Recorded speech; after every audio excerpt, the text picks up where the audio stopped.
5 seconds. Start. தலைவர் அவர்களே, விவாதத்தில் குறுக்கிடுவதற்கு மன்னிக்க வேண்டுகிறேன். உரை நிகழ்த்திக் கொண்டிருக்கிற மாண்புமிகு உறுப்பினர் சில பல ஐயங்களை எழுப்பி இருக்கிறார். ஆகவே அது சம்பந்தமாக இப்போதே விளக்கத்தை அளித்துவிட விரும்புகிறேன். அதன் மூலமாக அவருடைய சிறந்த ஆலோசனைகளை மேலும் அதிக அளவில் பெற முடியும் என்று நம்புகிறேன். தற்போது நாம் விவாதித்துக் கொண்டிருக்கிற சமுதாய நல வளர்ச்சி பற்றிய மானிய கோரிக்கை பல்வேறு திட்டங்களை உள்ளடக்கியது ஆகும் என்பதை முதலில் தெரிவித்துக் கொள்ள விரும்புகிறேன். அந்த திட்டங்கள் எந்த அடிப்படையில் அமைந்துள்ளன என்பதை நாம் பார்க்க வேண்டும். அவை எல்லாமே கிராமப்புறத்தில் நிலவும் வறுமையை போக்குவதை முக்கிய குறிக்கோளாக கொண்டுள்ளன. இந்த நோக்கத்தில் நாம் வெற்றி பெற 2 விதமான அணுகுமுறைகளை கடைபிடிக்கிறோம். அவை என்ன என்பதை பற்றி ஓரளவு விளக்கமாகவே எடுத்துச் சொல்ல விரும்புகிறேன். முதலாவதாக, ஒரு கிராமத்தில் ஏதாவது ஒரு பயனுள்ள பணியை எடுத்துச் செய்வதன் மூலம் அந்த கிராமத்தில் ஏழ்மையில் வாழும் மக்களுக்கு ஒட்டுமொத்தமாக வேலைவாய்ப்பு அளிக்க முயற்சிக்கிறோம். இது ஜவஹர் வேலைவாய்ப்பு திட்டம் என்ற திட்டத்தின் மூலமாக செயல்படுத்தப்படுகிறது. இதற்கு ஆகும் செலவில் 80% மத்திய அரசு ஏற்றுக்கொள்கிறது. இந்த திட்டத்தின் கீழ் எடுத்துச் செய்யப்படும் பணிகள் ஒப்பந்தக்காரர்கள் மூலமாக செய்யப்படக்கூடாது. அந்தந்த கிராம மக்களே பணியில் ஈடுபட வேண்டும். அதற்கு உரிய ஊதியம் அவர்களுக்கு அப்போதைக்கப்போது வழங்கப்படுகிறது. அந்த ஊதியத்தை இந்த ஆண்டு முதல் ஓரளவு உயர்த்தி இருக்கிறோம். இதில் கவனிக்க வேண்டிய மற்றொரு அம்சமும் இருக்கிறது. இந்த திட்டத்தின் கீழ் எடுத்துச் செய்யப்படும் பணிகளில் ஈடுபடும் ஆண் தொழிலாளர்களுக்கும் பெண் தொழிலாளர்களுக்கும் எந்தவிதமான வேறுபாடும் இல்லாமல் ஒரே ஊதியம் வழங்கப்படுகிறது.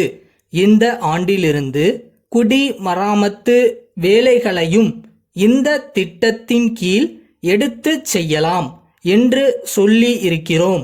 இதன் காரணமாக காவிரி பாசன பகுதியில் உள்ள வாய்க்கால்கள் நல்ல முறையில் பராமரிக்கப்பட வாய்ப்பு இருக்கிறது என்பதை மகிழ்ச்சியுடன் தெரிவித்துக் கொள்கிறேன்.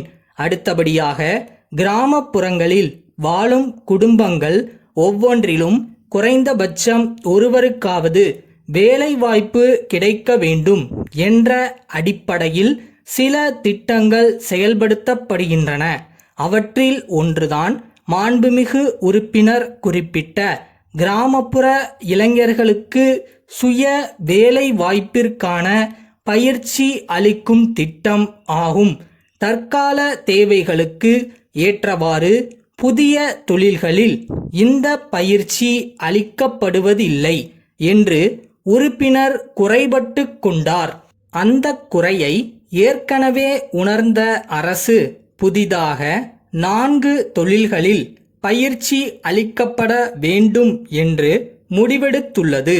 அவை பற்றிய விவரங்கள் உறுப்பினர்களுக்கு வழங்கப்பட்டுள்ள கொள்கை விளக்க குறிப்பில் தரப்பட்டுள்ளது என்று சொல்லி இந்த அளவில் அமைகிறேன். நன்றி. சென்னை பாரதி சாலை எழில் அச்சகத்தார் மறைமலை நகர் கக்கன் சாலையில் வசிக்கும் ஓவியர் திரு கலைதாசனுக்கு 6 ஜூன் 80 தேதியிட்டு எழுதிய கடிதம். ஐயா, வளரும் கலைஞர் ஆகிய நீங்கள் ஒரு சிறந்த படைப்புக்காக அண்மையில் பரிசு பெற்றிருப்பது குறித்து எங்கள் மகிழ்ச்சியை தெரிவித்துக் கொள்கிறோம்.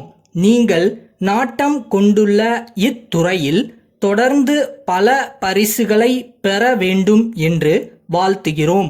வரும் ஆண்டிற்கான நாள்காட்டிகளை தயாரிக்கும் பணியை ஆரம்பித்து விட்டோம்.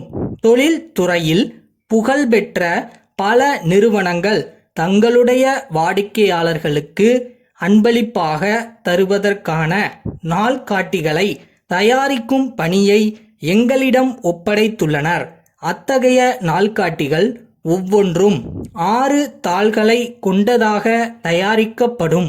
அந்த 6 தாள்களில் ஒன்றிலாவது உங்களுடைய ஓவியம் இடம்பெற வேண்டுமென நாங்கள் விரும்புகிறோம்.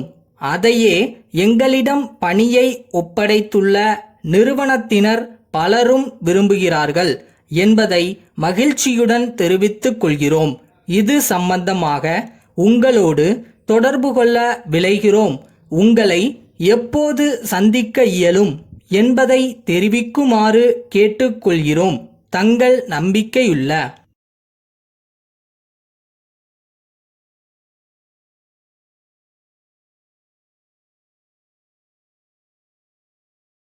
நம்மளோட திறமையை வளர்த்துக்கிற அட் த சேம் டைம் நம்ம வருவோம் அப்படின்னு நம்புகிறேன். அந்த கான்ஃபிடென்ஸ் உங்ககிட்ட இருக்கணும்.